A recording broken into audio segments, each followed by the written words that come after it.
Hai semuanya, di situasi pandemi seperti saat ini, semoga kita selalu diberikan kesehatan dan semoga situasi seperti ini segera berlalu. Amin. Halo, perkenalkan aku Hanisa Ulfa, alumni dari Fakultas Hukum Universitas Brawijaya dan sekarang sedang melanjutkan studi di Magister Konotariatan Fakultas Hukum Universitas Airlangga.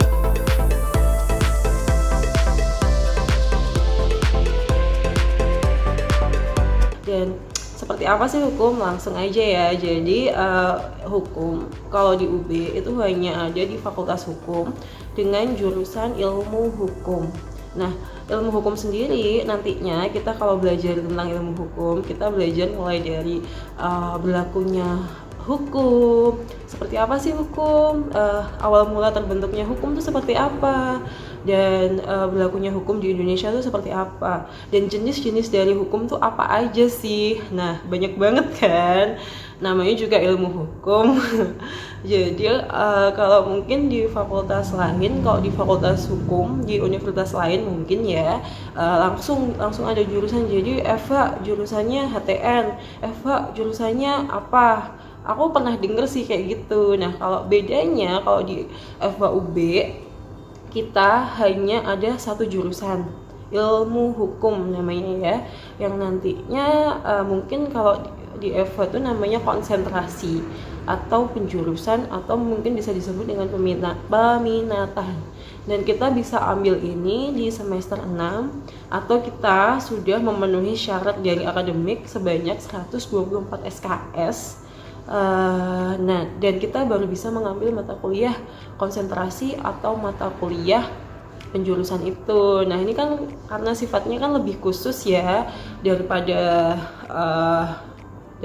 mungkin di lainnya. Nah, kalau di FH karena ilmu hukum kita tetap dapat basic dari hukum tuh seperti apa. Mungkin kalau nantinya kita ambil konsentrasi, misalnya konsentrasi pidana, kita tetap dapat nih mata kuliah dari hukum internasional. Misal kita ambil konsentrasi hukum internasional, kita tetap dapat basic dari hukum perdata, hukum administrasi, karena ilmu hukum karena sifatnya lebih general, lebih luas. Jadi kita mempelajari seluk-beluk dan cabang-cabang hukum yang lainnya sebelum kita mengambil konsentrasi ke tingkat yang lebih khusus. Karena kalau konsentrasi sendiri nanti kaitannya sama skripsi kita juga, dan kita kuliahnya lebih kayak bukan lurus sih, maksudnya kayak inti dari apa sih kita ngambil konsentrasi itu gitu. Nah, satu lagi yang sering banget orang bilang, Kak, kalau di hukum tuh harus hafal pasal ya Kak? Nah, itu salah banget ya teman-teman. Gak mungkin kita disuruh hafalin isi pasal, gak mungkin banget. Karena ya kalian tau lah isi pasal tuh kayak apa, jenisnya juga banyak banget. Dan undang-undang tuh sifatnya juga banyak banget. Mungkin tiap aturan juga terbit undang-undang, ya banyak banget lah bentuknya. Dan gak mungkin kalau kita mahasiswa fakultas hukum gak mungkin disuruh menghafalkan isi dari pasal.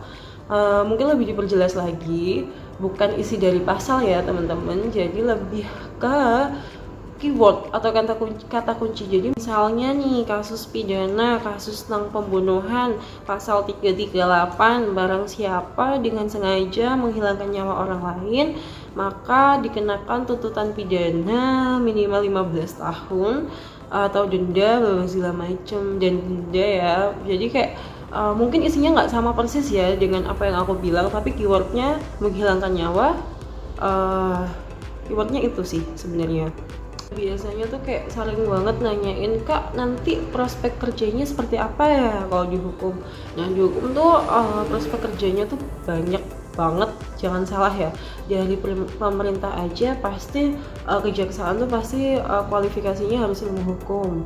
Calon hakim juga dari Mahkamah Agung juga kualifikasinya harus ilmu hukum. Belum lagi dari pihak-pihak swasta atau korporat yang mempertimbangkan kualifikasi hukum di dunia legal official, legal drafting, dan masih banyak lagi pekerjaan-pekerjaan yang nantinya bisa menawarkan kita kita mau pilih apa nih kayak gitu, apa kita harus lanjut studi juga nggak masalah. Banyak banget profesi-profesi hukum yang sebenarnya menjanjikan banget, belum lagi di kayak mungkin kayak kita mau buka jasa, mungkin bisa di notaris atau bisa di advokat kayak gitu, jadi banyak banget.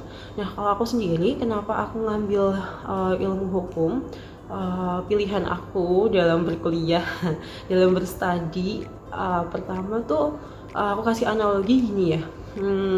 Kita sebagai manusia selalu terikat oleh aturan. Mungkin kita bisa ambil contoh dari kehidupan kita pribadi. Kita kan harus mengikuti aturan dari orang tua. Apabila kita melanggar dari aturan tersebut, maka kita akan dikenai sanksi dari orang tua kita. Nah itu pasti kan kayak gitu. Nah di hukum sendiri, karena hukum itu sebenarnya adalah aturan yang mana apabila kita nggak melaksanakan apa sih aturan itu, kita akan dikenai sanksi.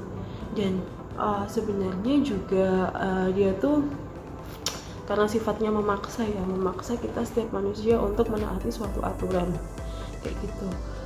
Nggak ada sih alasan saya nggak tahu hukum nih, itu bukan alasan untuk mengelabui hukum, karena perspektifnya tidak seperti itu. Jadi nggak peduli kamu paham atau tidak paham, apabila kamu melanggar maka kamu akan dikenai sanksi.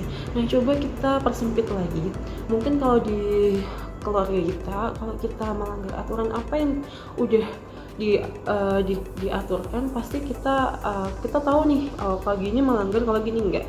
Mungkin kalau dihukum karena sifatnya lebih kompleks, lebih luas, kita nggak tahu. Minimal kita harus tahu sih aturan apa sih yang harus kita taati. Ya mestinya nggak lebih menyimpang dari ketentuan norma pasti.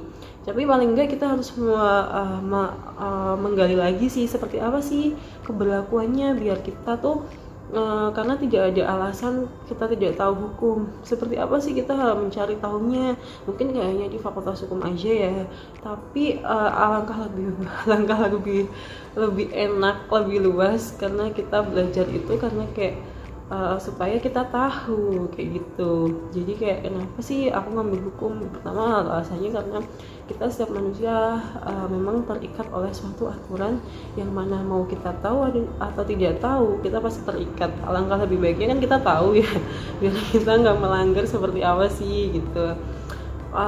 Karena perspektif ketidaktahuan hukum itu tidak bisa diterima dalam konsep hukum seperti itu. Nah alasan kedua yang pertama adalah tentang keefektivitasan hukum di dalam masyarakat. Tingkat keberlakuan hukum di dalam masyarakat tuh sangat rendah sih sebenarnya. Kayak masyarakat menganggap hukum sebagai tatanan terendah, masyarakat menganggap hukum sebagai aturan yang sebenarnya bukan aturan yang bisa dibeli, hukum tajam ke bawah tumpul ke atas. Itu yang sering banget aku dengar, ngerti kan maksudnya seperti apa. Nah itu menjadi latar belakang aku supaya kita sebagai generasi yang sekarang ini, kita bisa meluruskan apa sih keberlakuan hukum sebenarnya. Hukum tuh nggak bersifat untuk menjatuhkan seseorang. Hukum tuh bersifat untuk melindungi kepentingan seseorang. Makanya ada di hukum pidana disebutkan hukum dianggap sebagai pedang bermata dua. Artinya hukum itu mengambil kepentingan orang, tapi juga dia menyelamatkan kepentingan orang lain. Mengambilnya seperti apa sih? Nantinya orang tersebut akan dikenai ketentuan pidana, tapi di sisi lain dia juga menyelamatkan seseorang. Jadi dia menyelamatkan hak seseorang karena telah dilanggar haknya, tapi dia juga mengambil hak seseorang untuk kebebasan.